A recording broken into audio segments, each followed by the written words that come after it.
વલસાડની મહિલા બેંકમાં loan કૌભાંડનો mastermind આખરે મહારાષ્ટ્ર પોલીસની મદદથી ઝડપાયો।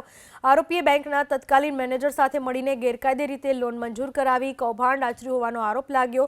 ત્યારે બેંકને 5 કરોડનો ચૂનો લાગતા 11 આરોપીઓ સામે ફરિયાદ નોંધાઈ, જેમાં માસ્ટરમાઇન્ડ બાબુ ઠાકુર ઘણા સમયથી ફરાર હતો।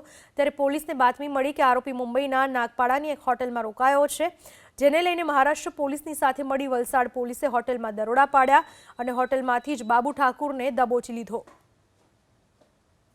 બેંક સાથે છેતરપિંડી મેનેજર સોહમ દેસાઈ, જયેશભાઈ ઠાકુર નામના વાપીના એક બોરોવર સાથે મળીને કરેલી છે।